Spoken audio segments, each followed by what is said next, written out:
কবি নীরেন্দ্রনাথ চক্রবর্তী বিরচিত টিউটোরিয়াল। তোমাকে হতেই হবে প্রথম, তোমাকে পেতেই হবে শতকরা অন্তত 85 বা 90।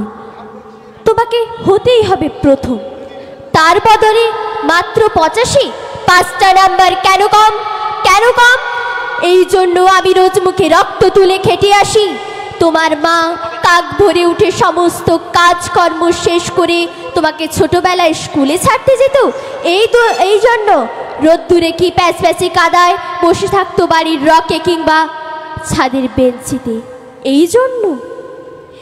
এই জন্য আমি রোজ তোমার মা ওই টোটোওয়ালাদের খারাপ মেজাজ সহ্য করে বাড়ি এসে ভিড় সামলে বুঝতো তোমার পড়া নিয়ে।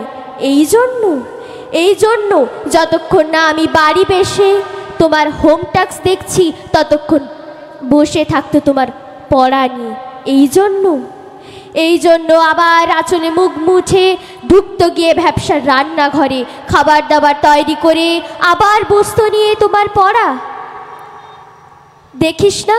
দেখিস না ওই যে রোজ যাস ওই বড় পাড়া দিয়ে, দেখিস না কত বাড়ি আছে ওখানে, কত গাড়ি আসে, কত বড় লোকজন, বাবা মায়েরা ছেলে মেয়েদের হাসি মুখে বড় গাড়ি নিয়ে আনতে যায় স্কুলে। দেখিস না নিজের বাবাকে ওই গাড়ির পাশে, না ওই অন্ধকার জায়গাটায় দেখিস না ভাঙা মুখ, হাতে অফিসের ব্যাগ, গোপন টিফিন বাক্স নিয়ে দাঁড়াতে। দেখিস না মন কোথায় থাকে ওই বড় বন্ধুদের দিকে। ভুলেও ভাবিস না ওরা তোকে পাত্তা দেবে। পাত্তা পেতে হলে তোকে থাকতে হবে বিদেশে, ফরেনে, ভালো নাম্বার পেতে হবে প্রথম।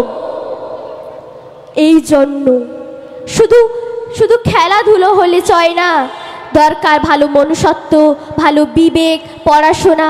মন কোথায় থাকে? ভুলেও ভাবিস না পড়াশোনা ছাড়া কিছু হয়।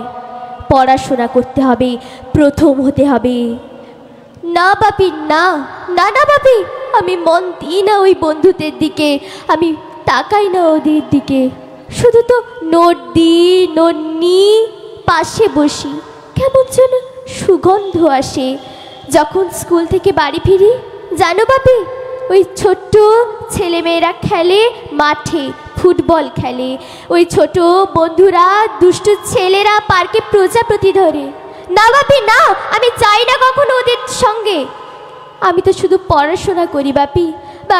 নেই আমার বন্ধু, নেই বাপি, নেই। না বাপি, একজন আছে, অপু, ওর বাবাও বলেছে ওকে প্রথম হতে, কিন্তু ও আমায় বলেছে ও পড়াশোনা কিচ্ছু করেনি, ও ব্যাক পাবে, ও আবার ফেল করে যাবে।